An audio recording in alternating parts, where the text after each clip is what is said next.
You've probably seen the movies, right? That creepy porcelain doll with a terrifying grin. But what if I told you the real story is, well, even weirder? And it didn't start with a porcelain doll at all.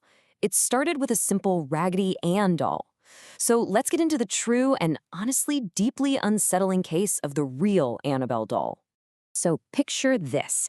You get a gift, something totally innocent, something that's supposed to be comforting. But then what if that object started to act on its own? What if it seemed to have a will, a presence? That is the exact question at the heart of this whole terrifying story. Okay, so our story kicks off way back in 1970. A young woman gets a gift, a doll. And this one, seemingly harmless Raggedy Ann doll, would kickstart a whole chapter of absolutely terrifying and unexplainable events. So, who are we talking about here? Well, at the center of it all, you've got three totally normal people. Donna, a nursing student, her roommate Angie, and Angie's boyfriend, Lou. The last piece of the puzzle? The doll itself. Just a standard Raggedy Ann doll that Donna's mom gave her for her birthday. I mean, it's the most normal beginning to a story that would become anything but. It all started with these little things, things that were just off. Donna would leave the doll on her bed, she'd come home from her classes, and the doll would be sitting on the sofa in the living room. It was weird, sure, but you could write it off, right? Maybe Angie was playing a prank. Easy to dismiss, at first. But these little oddities, they started to escalate, and fast. Within just a few weeks, we're not just talking about the doll being in a different spot. It was being found in completely different rooms that had been shut all day. And the real line was crossed one night when Donna woke up to find the doll's head turned, staring right at her in the dark. No way. At this point, Donna and Angie were terrified. They knew this was way more than just a prank. And it seemed like whatever was in their apartment was ready to, introduce itself. And this is where the story gets even stranger. The roommates start finding these little notes written on parchment paper, just scattered around the apartment. And on them, in what looks like a little kid's handwriting, were these desperate messages. Things like, "Help me." And then came the discovery that just sent them into a complete panic.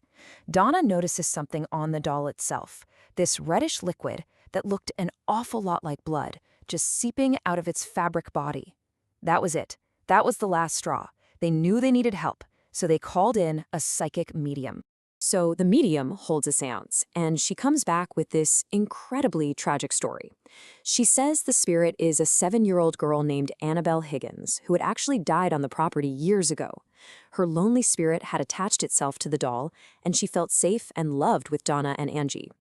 Now, this explanation was a huge turning point. Donna and Angie, remember, they're training to be nurses. Their whole instinct is to help people. So when they hear this heartbreaking story, they feel sorry for this little girl's spirit. They actually gave the spirit permission to stay, to live in the doll. And this act of kindness, it turned out to be a massive mistake. Not everyone was buying the story, though. Angie's boyfriend, Lou, hated that doll from day one. He always said he felt something evil around it. And now that the spirit had permission to stay, that presence was about to become a whole lot more violent. One night, Lou was sleeping over, and he woke up to this absolutely terrifying feeling. He was wide awake, his mind was racing, but his body was completely frozen. He couldn't move. He was pinned to the bed, trapped in what we now know as sleep paralysis, that horrifying state where your mind wakes up, but your body is still asleep. You're just utterly helpless. As he's lying there, just paralyzed with fear, he sees the doll at the foot of the bed, and he swears he watches in horror as this thing starts to slowly crawl up his leg, onto his chest. He said its little stuffed hands then closed around his throat, choking him until he blacked out. Lou tried to brush it off as a nightmare, until the next day. He and Angie are alone in the apartment, and they hear this huge crash from Donna's room. Lou thinks someone broke in, so he throws the door open, and the room is empty, except for that Raggedy Ann doll just lying on the floor. As he's staring at the doll, Lou is suddenly hit with this intense, burning pain across his chest. He rips his shirt open, and there they were. 7 deep, bloody claw marks raked right into his skin. There was absolutely no doubt in anyone's mind anymore. Annabelle had attacked him. Okay, so this wasn't some lonely little ghost anymore. This was violent.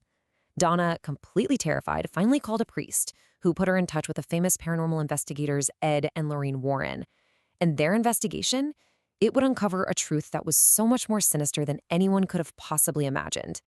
And this is where the story gets its famous twist. You've got the medium story on one side, the sad, lonely ghost of a little girl. But the Warrens came to a much darker conclusion. They said this wasn't a human spirit at all. The whole Annabelle Higgins story was a lie, a trick used by a demonic entity to get sympathy and, most importantly, to get permission to enter their lives. So the Warrens basically laid it all out. They explained that demons don't possess things like dolls or houses. What this inhuman spirit was doing was manipulating the doll, moving it around like a puppet to make it seem like the place was haunted. The doll was just a prop. The real prize, the thing it was after, was a human soul, and its main target was Donna. Now that they knew what they were really dealing with, the Warrens knew they had to move fast.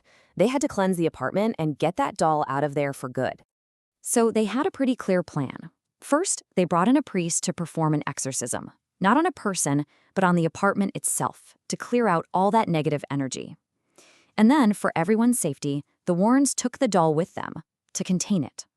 And you know what? The effect was immediate. As soon as that doll was out of their home, everything stopped. The weird movements, the notes, the violent attacks, it all just vanished. For Donna, Angie, and Lou, the nightmare was finally over. The doll was taken to the Warrens Occult Museum in Connecticut, where, to this day, it's kept inside a specially built, blessed glass case. But the whole story leaves you with this one final, unsettling question. Can an evil that powerful ever really be contained? Or is it just waiting